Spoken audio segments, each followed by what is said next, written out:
கற்பனை பண்ணி பாருங்க, நடு கடல்ல ஒரு சின்ன தீவு, மனுஷங்க வாழ்றதுக்கான எந்த தகுதியும் இல்லாத வெறும் பாறை அது. அங்க ஒரு லைட் ஹவுஸ் இருக்கு, அதுல வேலை செய்ய 3 பேர் இருக்காங்க. சுத்தியும் கடல், வேற யாருமே இல்ல.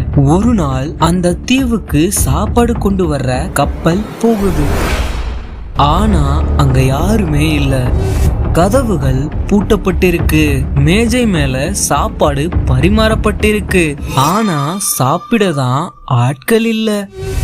எந்த தடயமும் இல்லாம 3 பேரும் எப்படி காணாம போனாங்க? 100 வருஷத்துக்கு முன்னாடி ஸ்காட்லாண்ட்ல நடந்த மர்மத்தை பத்தி தான் இந்த வீடியோல நம்ம பார்க்க போறோம். நான் Arun, welcome to sharing Arun.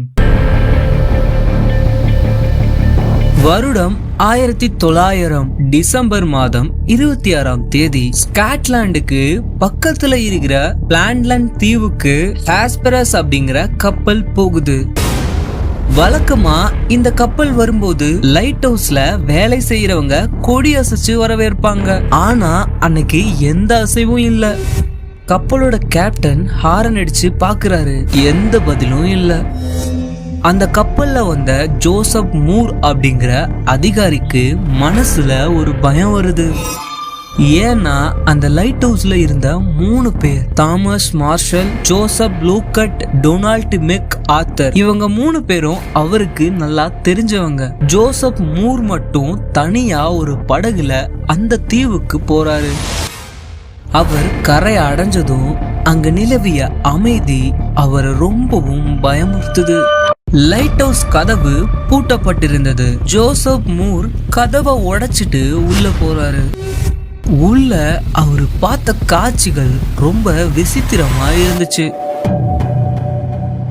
மேஜை மேல சாப்பாடு தட்டுகள் பரிமாறப்பட்டு ஒரு நாற்காலி மட்டும் கீழே விழுந்து கிடந்தது. சாப்பிட உட்கார்ந்தவங்க ஏதோ ஒரு அவசரத்துல பாதியிலேயே எழுந்திருச்சு ஓடுன மாதிரி இருந்துச்சு. அங்க இருந்த குக்கில 2 ரெயின் கோட் இல்ல, ஆனா ஒருத்தரோட கோட் மட்டும் அங்க இருந்துச்சு. கடும் குளிர்காலத்துல கோட் இல்லாம யாரும் வெளியே போக மாட்டாங்க. அப்போ 3வது ஆளு கோட் போடாம வெளியே போயிருக்க முடியாது. அப்போ கோட் போடாம வெளியே ஓடுனாங்களா?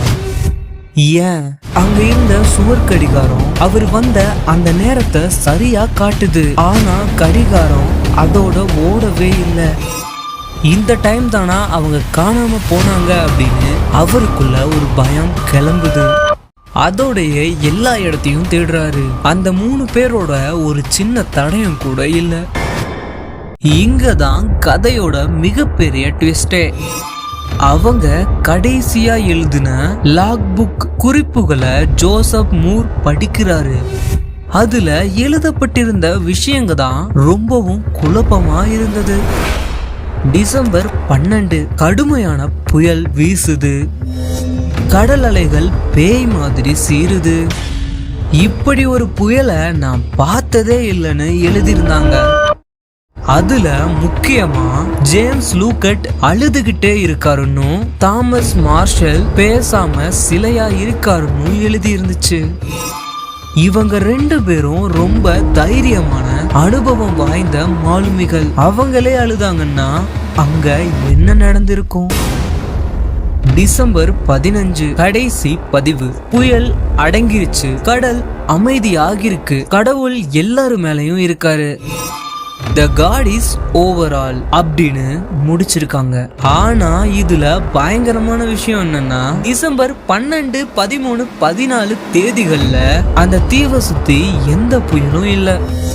வானிலை அறிக்கைப்படி கடல் ரொம்ப அமைதியா தான் இருந்துச்சு. அப்போ இல்லாத புயல அவங்க எப்படி பார்த்தாங்க?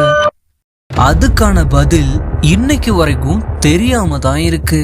சில தியரிகள் என்ன சொல்லுதுன்னா, திடீர்னு உருவான மிகப்பெரிய அலைகள் லைட் ஹவுஸ் உள்ள வந்து 3 பேரையும் கடலுக்குள்ள இழுத்துட்டு போயிருக்கலான்னு சொல்றாங்க.